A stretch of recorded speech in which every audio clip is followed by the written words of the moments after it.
Earlier this year, in spring 2026, we had the pleasure of spending 3 days visiting some of the sites along Hadrian's Wall, and today we embark on our Hadrian's Wall mini-series. We'll be spending our first 2 episodes at Vindolanda, an incredible Roman fort in Northumberland, northeast England. Now, if you've heard of Vindolanda, you might think of the famous Vindolanda writing tablets, perhaps. But the museum is full of other wonderful finds, and we are going to share with you a few of our favourites that should not be missed.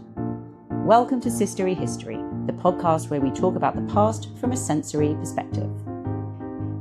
It really was a lovely trip, wasn't it? We were so lucky with the weather. Yes. Because it was meant to be rubbish. It was meant to be rubbish. There weren't too many insects around. No. My aunt-in-law, who used to live in Berwick-upon-Tweed, was amazed that we had such luck with the weather. Really? Well done us. Do you know what Vindolanda means, Laura? No. It means, in Celtic, it means white fields. Does it? Yeah. Okay. Is that referring to a particular crop or plant? I believe there's some kind of moss or something that grows on the hillsides. Making It was on the hillsides. Making it nice and shiny and white. Oh, okay. So today we'll talk about 3 of the things we found at Vindolanda. Yes, I'll have a favourite, you'll have a favourite, and then we have a joint. Yes. Now, Caroline, I'm showing you a photo. For people who are listening, you can find the photos on our social media and website, of course. You can see a selection of dark brown leather shoes, I hope. I can. Lovely. Quite a lot of them. In 3 of the images, 1, 2 and 3, you can clearly see cut out lattice work. Yep. As in shapes cut into the leather. 2 of the shoes have lattice work all over the main body, i.e. everywhere that won't touch the floor. The 3rd shoe is a little bit different and only has lattice work on the top half. Now we can see different patterns and styling, presumably to suit varying tastes, yes, as you'd have today. For example, on shoe 2, the open work at the ankle looks similar to pinpricks. It's quite small. Shoe 3's design uses much bigger holes, but fewer, and more of the foot would have been on display. More like a summer sandal. Yes, exactly. We can see larger holes at the top, though, on all of them, probably for laces. Yes, they do look like lace holes. Yeah. But again, we've got variations catering for different lacing options. And this is just a small selection. There were loads on display that we didn't photograph, and thousands have been found at Vindolanda alone. I didn't realise it was thousands. Thousands. The display is there when you first go in the museum. Yeah. It's a wall of shoes. A wall of shoes, but a wall of fun shoes. Yes, it's not like walking into a Clark's. Definitely not. More fun than a Clark's. But honestly, I'm loving the range on offer. You would be spoilt for choice, even though just on a far-off frontier of the empire. Oh, that's a good point. Back to the photos, though. Can we quickly look at shoe 4, please? This is a shoe sole. So the shoe is turned upside down and it has lots of little metal studs on it, set out in quite an attractive pattern. It's not just random. Or football studs. Yeah. It's a design, isn't it? Yeah, it's quite visually appealing, but also very practical because these acted like hobnails. Ah, okay. Yeah. They provided grip and traction, for example, on wet or muddy terrain. And of course, we've got a lot of that in northeast England. But also these metal elements, these metal studs, protected the sole from wearing down too quickly. Right. So they had a really good practical use. Okay, now this might help you guess the sense. We're going to take things to the next level. We're going to talk about socks. Smell? No. Oh. So we've got evidence of socks from military graves in the UK. Now, fair enough, you might want socks if you're in northern Britain, Britannia. Maybe not so much in Rome, but maybe. We're going to come back to that. Can get chilly in the north. There's a lot of standing around to do. But the Romans loved a colourful sock. No. Yeah. I love a colourful sock. Well, don't we all? So if you add in a colourful sock to the openwork sandal, you have a rather delightful look. So you can see the sock through the pierced leather work. Through the lattice work. Wow. And I said you might not want socks in Rome, but you do. And from what I've read, it seems that the colourful sock trend was popular in Rome itself, maybe of a lighter fabric, perhaps.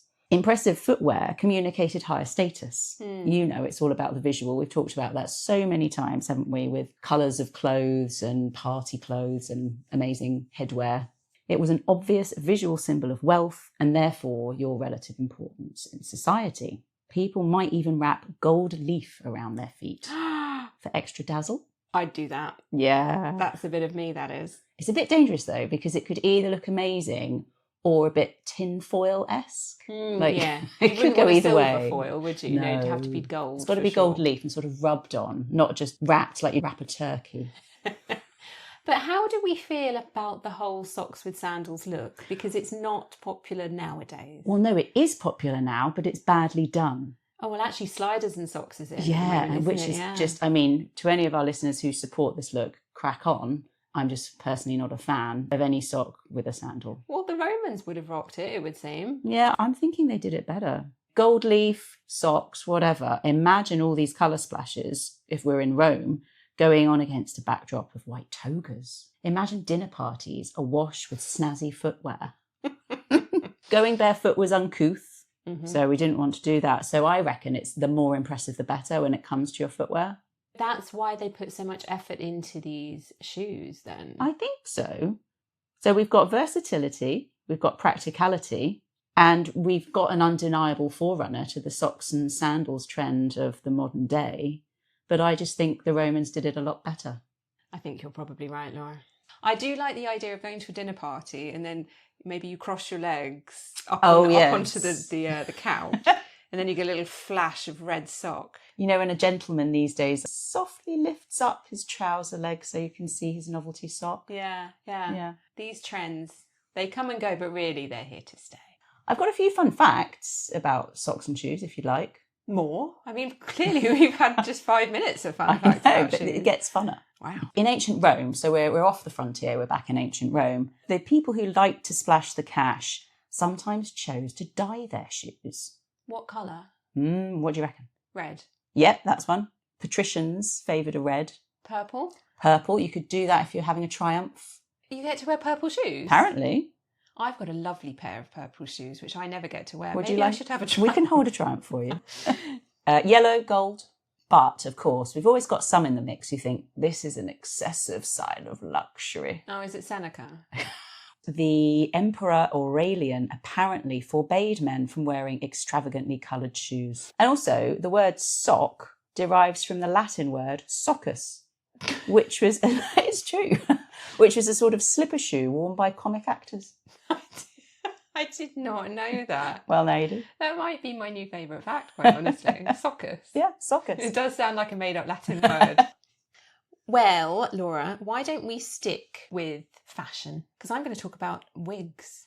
On the frontier? On the frontier. Good Lord, have they got time for that? Let me describe it first off. It's made of a coarse woven black fibre, and that these fibres are quite thick and shiny.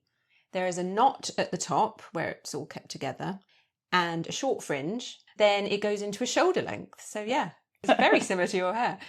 Quite honestly, it looks a bit like a bad Cleopatra Halloween costume wig. Oh, okay. So that gives you an image at least. But if you do want to know more about wigs, then you should go back and listen to our episode Behind the Curtain. Yes. Because that's all about Roman cosmetics and beauty. Yeah, do that. It's a good one.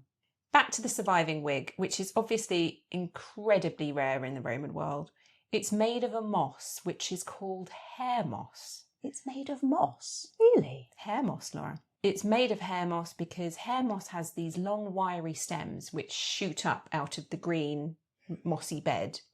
And they can grow up to about 40 centimetres long, so perfect for a wig length really. And this moss grows really well across the country, but especially in wetter climes. So Vindolanda up there. Now, when it was originally made, the colour would have been more like a rich auburn. So basically it is your hair. We're back to your hair. But during its 2,000 years in the ground, it's taken on the pigment of the peat around it, this much darker shade. Yeah. But the interesting thing about this wig is that hair moss is a natural insect repellent. No. Yep. That's amazing. And another thing about this part of the world, what Vindolanda and around is notorious for, is midges. Swarms of the things. Yeah. Tiny little biting midges in the summer months especially. They get in your eyes, up your nose. Up your nose. In your ears. Make your life hell because there's swarms of them. There's black clouds of them. And actually, if you remember, Laura, we got speaking to a barman in a great pub called the Mile Castle Inn. Yeah. And he literally shuddered when he was talking about how awful the midges can get. He did, didn't he? Yeah. He was really up. It put the fear of God into him, quite honestly. It makes complete sense that something like this wig would have been used, obviously before the invention of artificial insect repellents and the like, to help, maybe not actually as a wig, maybe as more of a protective barrier from midges getting down your neck and in your face. Maybe that's why it's got the fringe to protect the eyes. Correct, yeah. Yes. Yeah, exactly. Although, who knows, maybe just the cheap Cleopatra knockoff look was in 200 AD. Maybe there was a dress-up night down the tavern. So our final shared, not artefact so much, but feature, I'm going to say feature of Vindolanda, is the watercourses. So if you look at the photo, there's actually a selection of 4 different water elements from Vindolanda. And now a feature of all the sites we visited, not just Vindolanda, was the abundance of watercourses and sewer systems, not just the latrines and the baths, but all over. They were clearly important as they were really well constructed, weren't they? And they remain intact for the most part, and they're well thought out. They complement the structure and the layout of the fort and the site. Yes, they've thought about the highest point where the springs are and then adapted the layout around the water.